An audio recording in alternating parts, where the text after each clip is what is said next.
저의 대학교 은사 가운데 한 분은 무신론자였습니다. 그래서 자신은 무신론자라 이렇게 말씀하시기도 하고, 강의 도중마다 기독교에 대한 반감을 드러내기도 했습니다. 그리고 기독교의 중요한 교리들을 비판했습니다. 처음에는 수업 중에 하시는 말씀이기 때문에 어떻게 해야 될지 몰랐습니다. 그런데 그런 일이 계속되니까 수업에 들어가기가 싫을 정도가 되었습니다. 교양 과목은 안 들으면 그만인데 전공 필수 과목이기 때문에 괴롭기가 그지없었습니다. 한 번은 선생님의 말씀에 토를 달았다가 난리가 났습니다. 본의 아니게 언쟁을 벌이게 되었습니다. 그랬더니 그 학기에 학점이 안 좋게 나오긴 했는데, 다행히도 그 다음부터는 선생님도 주의하셔서 수업 중에 신앙 문제에 대한 비판 이런 것을 하는 일이 없어졌습니다. 그런데 제가 목사가 되고 난 이후에 그 선생님을 다시 만났습니다. 원수는 외나무다리에서 만난다고 영락교회에서 만났습니다. 주일날 3부 예배를 마친 이후에 그날 교회에 손님이 오셔서 이제 교회를 방문한 손님을 접대하려고 인근에 있는 식당에 갔습니다. 그런데 그 선생님이 가족들과 함께 식사를 하고 있었습니다. 제가 선생님을 오랜만에 만났기 때문에 선생님, 여기는 어쩐 일이십니까? 그렇게 인사를 했더니 그분이 순간적으로 내가 가르친 제자 중에 하나구나, 이제 그렇게 생각하면서 반갑게 응대를 하셨습니다. 내가 교회에 왔다가 오늘 가족들과 함께 식사를 하는 중이라 그랬습니다. 제가 그 말을 듣고 놀랐습니다.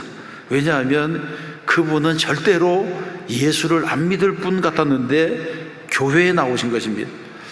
그래서 제가 제 소개를 하면서 제가 신학을 공부하고 영락교회의 부목사가 되었습니다, 그렇게 또 말했더니 그분도 나하고 대화를 하는 중에 옛날 일이 생각이 나신 거예요. 깜짝 놀라서 들고 있던 수저를 떨어뜨렸습니다. 나중에 이제 선생님을 만나서 이런저런 얘기를 들어보니까 본래 이분은 믿는 가정에서 태어나셨습니다. 그리고 사모님과 가족들은 모두가 교회에 나오는데 이 선생님은 배운 것이 너무 많아서 점점 회의론자가 된 것입니다. 그리고 대학의 교수라고 하는 신분이 얼마나 사람을 지적으로 자만하게 합니까? 그래서 젊은 시절에는 교회를 등졌는데 후일에 정년이 되고 학교에서 은퇴하시고 난 다음에 다시 신앙으로 돌아오게 되었습니다. 여러분, 예수를 믿는 일에는 여러 가지 장애가 있습니다. 지식이 장애가 될 때가 있고 명예나 재물 같은 것이 장애가 되기도 합니다. 그래서 돈이 많은 사람은 돈 때문에, 권력을 가진 사람은 권력 때문에, 인기를 가진 사람은 인기 때문에, 성공한 사람은 성공했기 때문에 예수를 믿지 못하는 예가 허다합니다. 그래서 생각하게 되는 것은 예수 믿는 것도 은혜라고 하는 사실입니다. 성경에서도 말씀했습니다. 너희는 그 은혜에 의하여 믿음으로 말미암아 구원을 받았으니 이것은 너희에게서 난 것이 아니요 하나님의 선물이라. 아멘. 여러분도 예수를 믿게 된 것은 모두 하나님의 은혜인 줄로 믿습니다.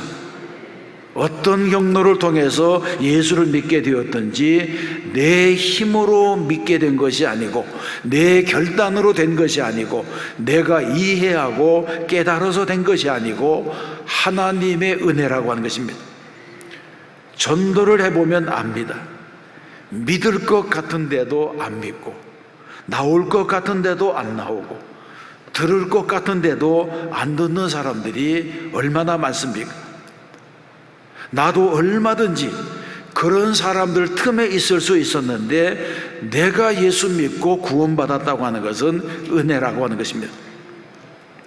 예수님이 이 땅에 계셨을 때에 수많은 사람들이 예수님을 만나서 가르침을 받고 병 고침을 받고 기적을 경험했습니다.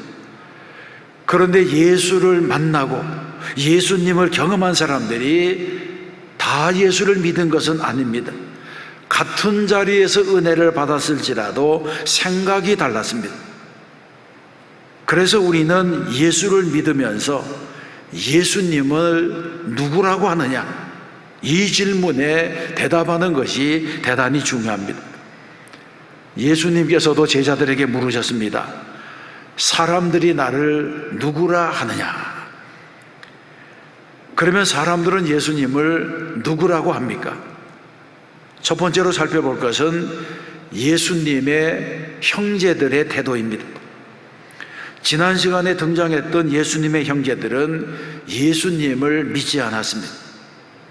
물론 예수님이 십자가에서 죽으시고 부활하신 다음에는 동생 야고보가 예수님의 뒤를 이어서 초대교회의 중요한 지도자가 되었고, 그리고 마지막에는 순교자가 되었습니다. 그런데 이 동생 야고보도 처음에는 예수님을 믿지 못했습니다. 예수님 너무 가까이에 있었기 때문에 예수님에 대해서 바르게 알지 못한 경우입니다. 사람의 눈은 너무 가까워도 볼 수가 없고 너무 먼 것도 볼 수가 없습니다. 마찬가지로 영안이 열려지지 않으면 볼 수 없는 것들이 있는데, 특별히 예수님에 대해서, 복음에 대해서 영안이 열려지지 않으면 듣지도 못하고 보지도 못합니다. 제가 교육 전도사로 사역할 때 예수 전도단의 간사로 일하면서 고등부 교사를 열심히 하는 자매가 있었습니다. 그 자매는 벌써 그때 나이가 30이 훌쩍 넘은 그런 분이었습니다. 한 번은 자신이 어떻게 예수를 믿게 되었는지를 간증했습니다. 이분의 집은 교회 바로 앞에 있는 아파트였습니다. 아파트에서는 교회가 너무 잘 보였습니다. 그런데 본래 집이 교회 앞에 있었는데 이분은 매일 버스를 타려면 교회 앞 정류장에서 버스를 타고 내리면 또 교회 앞 정류장이었습니다. 그런데 예수 믿기 전에는 그곳에 교회가 있다는 사실을 몰랐다는 것입니다. 매일 지나다니면서도 교회가 그분의 눈에는 보이지 않았습니다. 그러던 어느 날 저녁 우연히 교회 앞을 지나가다가 불 켜진 교회를 보게 되었습니다. 거기에 교회가 있다는 것을 그날 알았다는 것입니다. 그리고 불 켜진 교회를 향해서 혼자서 그 교회에 들어갔습니다. 수요 예배 때 같았는데 맨 뒷자리에 앉아서 예배하는 것을 구경하는데 갑자기 눈에서 눈물이 쏟아지기 시작했습니다. 눈물이 그치지 않더라는 것입니다. 그분은 그날 이후에 교회를 다니기 시작해서 지금은 YM 선교사가 되어서 인도에서 사역하는 선교사가 되었습니다. 육신의 눈으로 볼 수 없던 것을 하나님께서 보여주시고 성령님께서 그를 만나주시고 성령님께서 그의 마음을 만져주시니까 눈물이 쏟아지고 복음이 영접되고 누가 전도하지 않았는데 예수 믿을 마음이 그 속에서 솟아나게 된 것입니다. 그래서 예수를 믿는 것은 은혜라고 하는 것입니다. 아주 사소한 접촉점 때문에 누군가의 한마디 말 때문에 불가능할 것 같은 전도가 되기도 합니다. 성경에서도 말씀하기를 울며 씨를 뿌리러 나가는 자는 반드시 기쁨으로 그 곡식단을 가지고 돌아오리로다 했습니다. 그러므로 우리는 선한 일을 하다가 낙심해서는 안 될 줄로 믿습니다. 오히려 우리는 끝까지 믿음을 가지고 전도자의 삶을 사면서 내 주변에 있는 수많은 영혼들에게 복음을 전하는 사람이 되어야 합니다. 예수님의 동생들도 예수님이 살아계실 때에는 다시 예수님을 육신의 형제로만 알았습니다. 그래서 예수님을 통해서 무언가 세속적인 이익을 얻으려고 했습니다. 예수님을 너무나 잘 알고 있다고 하는 지식 때문에 정작 예수님께서 하나님의 아들이시라고 하는 사실은 몰랐던 것입니다. 이것은 마치 믿음이 좋은 가정에서 태어나서 모태신앙으로 자라나서 교회를 드나들기는 드나들지만 예수님을 영접한 경험이 없는 그런 사람들과 마찬가지입니다. 자신이 알고 있는 작은 지식 때문에 예수님을 바르게 이해하는 일이 방해를 받습니다. 그러므로 이 한계를 넘어서야 하는 것입니다. 두 번째는 예수님을 반대하는 자들입니다. 성경에 보게 되면 예수님을 반대한 사람들로부터 예수님을 죽이려고 한 사람들, 실제로는 예수님을 죽인 자들까지 등장하고 있습니다. 요한복음 11장에 보게 되면 대제사장 가야바는 예수님을 죽이라고 충동질하면서 한 사람이 백성을 위하여 죽어서 온 민족이 망하지 않게 되는 것이 너희에게 유익한 줄을 생각하지 아니하는도다, 이렇게 말했습니다. 이것은 무슨 말입니까? 예수님 한 사람을 죽여서 자기들이 가지고 있는 종교적인 기득권과 이익을 지키자는 것입니다. 그래서 사람들의 인기를 독차지하고 있는 예수, 빛으로 드러나셔서 어두움을 부끄럽게 하는 예수를 죽이면 한 사람이 죽어서 모두가 편하다고 하는 논리입니다. 여러분, 이것은 무서운 말입니다. 사탄에 사로잡히게 되면 이런 말을 쉽게 하게 되는 것입니다. 여러분, 세상을 살아가면서 누가 나를 미워하면 견디기가 힘듭니다. 그런데 예수님은 어떠하셨습니까? 예수님은 그냥 미워하는 것이 아니라 예수님을 잡아 죽이려고 칼을 갈았고 마침내 죽였습니다. 예수님을 십자가에 매달아 놓고 그 밑에서 의기양양하던 원수들을 본다면 우리가 세상을 살아가면서 당하는 고난은 별거 아니라고 하는 것입니다. 우리가 당하는 고난은 참지 못할 만한 고통이 아니라는 것을 알 수 있습니다. 제가 12제자에 대한 설교를 하면서 특별히 좋아하게 된 제자가 나다나엘, 즉 바돌로메오입니다.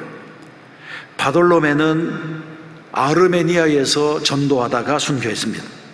이교도들이 그를 죽일 때에 사육신처럼 산채로 껍질을 벗겨서 죽였습니다. 그런데 이런 아르메니아가 결국에는 복음을 영접하고 세계 최초로 301년에 기독교가 국교가 되는 나라가 되었습니다. 로마보다도 무려 91년이나 빨랐습니다. 아르메니아는 지금도 여전히 기독교 국가입니다. 바돌로메오의 순교의 피 위에 그 교회가 세워졌습니다. 그들이 가지고 있는 신앙적인 자부심, 종교적인 자부심은 대단했습니다. 제가 지난번에 바돌로메오의 순교상을 사진으로 보여드렸습니다. 처음엔 저도 섬세한 근육질의 남자상이라 그렇게 생각했는데 나중에 알고 보니까 바돌로메오의 순교상이었고 자기 가죽을 마치 망토처럼 걸치고 있는 조각이었습니다. 보시는 것처럼 분노도 없고 원함도 없는 눈동자, 마치 그리스도의 남은 고난을 내 몸에 채우리라, 이렇게 다짐하는 담담한 순교자의 모습입니다. 그 모습을 지켜보게 되면 목회나 신앙생활 때문에 당하는 반대, 비난, 모욕, 억울함, 이런 것은 아무것도 아니라고 하는 깨달음을 얻게 됩니다. 예수님도 이 땅에 사시는 동안에 비난을 당했고 모욕을 당했고 미움을 받았습니다. 우리는 신앙생활하는 동안에 이 사실을 잊지 말아야 합니다. 세 번째 생각할 것은 예수님 곁에 서 있었던 군중들입니다. 15절에서 유대인들이 놀랍게 여겨 이르되 이 사람은 배우지 아니하였거늘 어떻게 그를 아느냐고 했습니다. 이것은 일종의 지성적인 반응입니다. 진리가 선포되고 있음에도 불구하고 이 진리가 어디로부터 왔느냐 시비를 걸고 있습니다. 행함이 없는 지성인들은 언제나 토론이 많습니다. 그래서 행함이 없는 지성인은 마치 길거리에 서 있는 이정표와도 같다고 했습니다. 이쪽으로 가라 방향 표시를 해놓고는 다른 사람은 보내면서도 자기는 가지 않습니다. 옳은 줄을 알면서도 행하지는 않습니다. 세상에는 이런 불가지론자들, 불신의 사람들, 의심의 사람들이 많습니다. 그러나 아무리 이런 사람들일지라도 피 묻은 십자가의 복음 그리고 성령의 역사에 부딪히게 되면 다 깨트려지게 되는 줄로 믿습니다. 여러분, 군중과 제자는 어떻게 다릅니까? 예배자와 구경꾼은 다릅니다. 예수님 주변에도 군중들이 많았습니다. 12절에도 군중들이 예수께 대하여 무리 중에서 수군거림이 많아 어떤 사람은 좋은 사람이라 하며 어떤 사람은 아니라 무리를 미혹하게 한다 이렇게 말했다고 했습니다. 이 짧은 언급 속에 군중에 대한 특징들이 나타나 있습니다. 군중은 몰려다닙니다. 모이면 웅성거리고 수군거립니다. 군중들은 많은 말을 하지만 결론은 없습니다.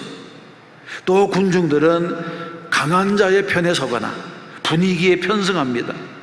옳고 그름을 따지기는 하지만 자기가 한 말에 대한 책임은 지지 않습니다. 그래서 광야에서도 금송아지를 만들었고 모세를 원망하기도 했고 예수님을 십자가에 못 박기도 했습니다. 본문에서도 예수님에 대해서 어떤 사람은 좋은 사람이라 어떤 사람은 아니라 무리를 미혹한다 이런 식으로 떠들었지만 그렇게 떠들다가 흩어지면 그만이었습니다. 여러분, 예수님이 탄생하실 때에 동방박사들이 예루살렘에 와서 유대인의 왕으로 나신 이가 어디 계시냐 그렇게 묻자 온 예루살렘이 듣고 소동했다고 했습니다. 동방박사들의 말에 예루살렘이 시끌벅적해졌다고 하는 것입니다. 그러나 성경에 보게 되면 그 밤에 박사들과 함께 베들레헴에 가서 아기 예수를 경배한 사람이 없었습니다. 단지 그들은 듣고 떠들고 소동하기만 했습니다. 예수님은 자신을 향하여 수군거리는 사람들에게 무엇라고 말씀합니까? 16절과 17절입니다.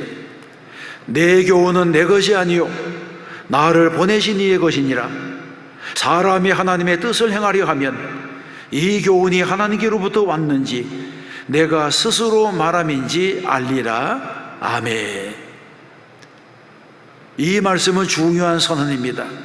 예수님께서는 수군거리는 군중들에게 단순한 호기심만으로는 안 된다, 수군거리는 것만으로는 안 된다고 했습니다. 예수님이 어디로부터 왔는지를 알려면 예수님의 가르침을 실천해 봐야 안다는 것입니다. 하나님의 뜻을 행하려 하면 알리라고 말씀했습니다. 예수님께서 제자들에게 요구하신 것이 무엇입니까? 예수님은 제자들에게 내 멍에를 메고 내게 배우라, 나를 따르라, 내 제자가 되어라, 내 십자가를 지라고 말씀했습니다. 먼저 순종해야지 진리를 알 수 있다는 것입니다. 그러므로 성도는 구경꾼이 될 것인지 제자가 될 것인지를 결정해야 됩니다. 세상은 우리가 예수님의 제자인 줄을 어떻게 알겠습니까? 제자는 순종하는 사람입니다. 그래서 요한복음에 보게 되면 너희가 서로 사랑하면 이로써 모든 사람이 너희가 내 제자인 줄 알리라고 했습니다. 또 요한일서 2장에서는 너희가 그의 의로우신 줄을 알면 의를 행하는 자마다 그에게서 난 줄을 알리라고 했습니다. 그래서 예수님께서는 너희가 서로 사랑할 때 그리고 의를 행할 때 다시 말해서 하나님의 말씀에 순종할 때에 너희가 내 제자인 줄을 알리라고 하셨다는 것입니다. 그러므로 신앙은 이론이 아니라 순종입니다. 단순한 지식이 아니라고 하는 것입니다. 어떤 분이 11조에 대한 간증을 했습니다. 젊어서 한참 돈을 벌 때에는 수입의 10분의 1을 헌금한다는 것이 너무나 부담이 되었습니다. 써야 할 돈을 생각하면 늘 수입이 부족했습니다. 그래서 20여 년을 예수를 믿었지만 11조는 드리지 않으면서 교회를 다녔습니다. 그런데 자기와 같이 믿었던 친구는 믿는 날부터 꼬박꼬박 11조를 드렸습니다. 20년이 지난 후에 내린 결론은 11조를 드린 친구나 11조를 아낀 자기나 사는 게 별로 다를 것이 없다는 것입니다. 11조를 안 내서 부자가 된 것도 아닙니다. 그래서 이분이 간증하기를 나만 손해를 보았다. 11조를 바쳤다고 못 사는 것도 아니고 안 바쳤다고 잘 사는 것도 아닌데 은혜를 받고 보니 말씀에 순종하지 않고 살아갔던 나만 손해를 보았다. 그렇게 말했다는 것입니다. 탤런트 김인문 씨가 이런 간증을 했습니다. 이분은 서민의 삶을 대변해주는 타고난 배우라고 하는 평가를 받은 분입니다. 이분은 80년대에 복음을 영접하고 연예인 선교단을 조직해서 열심히 선교 활동을 했던 믿음의 사람이었습니다. 그런데 인기 절정의 시간을 보내면서 주일 성수를 잃어버리고 살다가 94년, 96년, 2005년 세 번에 걸쳐 뇌경색으로 쓰러지게 되었습니다. 그리고는 주님 앞으로 돌아왔습니다. 김인무 씨가 간증을 하면서 내가 무슨 영화를 얼마나 누리겠다고 그 많은 돈을 벌어서 무엇을 했을까? 11조를 드렸으면 주님이 얼마나 기뻐하셨을까? 이렇게 말하면서 지난 날을 후회했습니다. 그러면서 이제는 덤으로 사는 인생, 복음만 전하고 싶다, 이런 간증을 했습니다. 여러분, 결국 인생에서 남는 것은 하나님께 드린 것뿐입니다.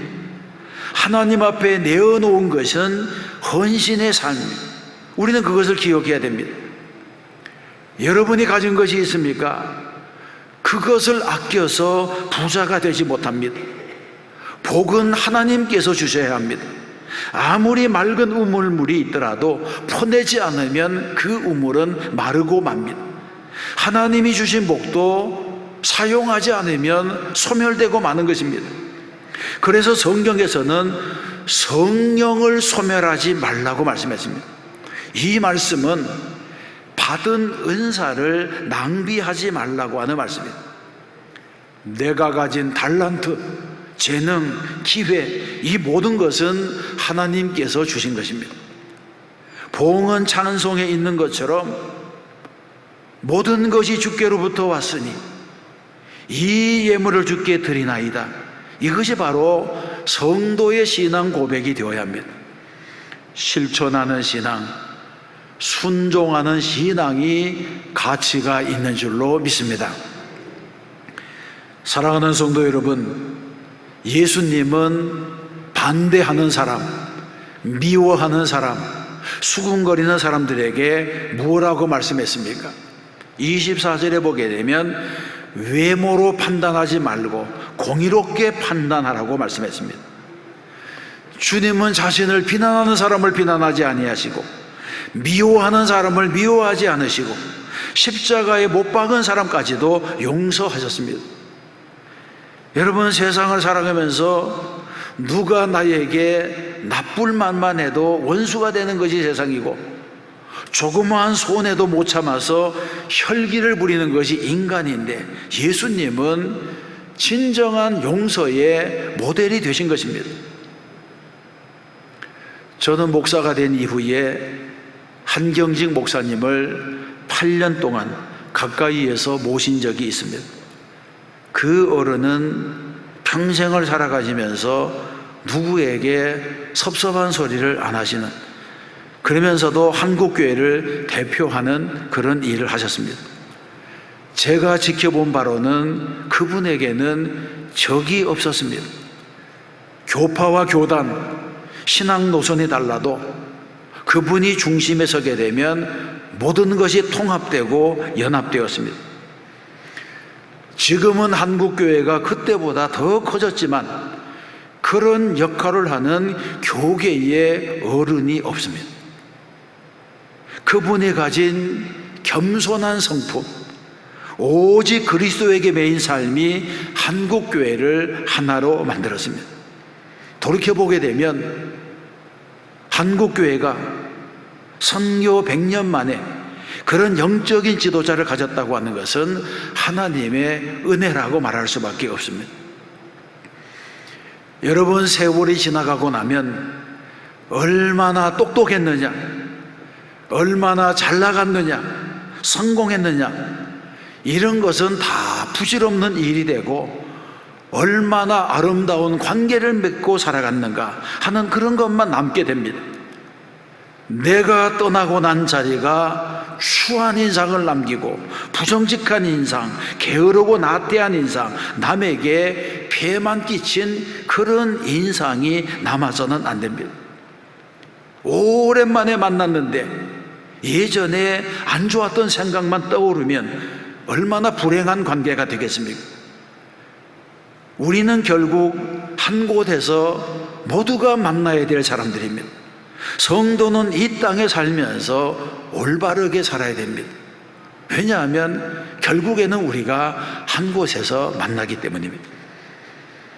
내가 주님 앞에 갔는데 나더러 주여 주여 하는 자마다 다 천국에 들어갈 것이 아니요 다만 하늘에 계신 내 아버지의 뜻대로 행하는 자라야 들어가지라, 이렇게 말씀하시면서 내가 세상에 살면서 나에게 순종하에 맺은 아름다운 열매를 내어 보이라, 이렇게 말씀하시면 나는 무엇을 보여드릴 수가 있습니까?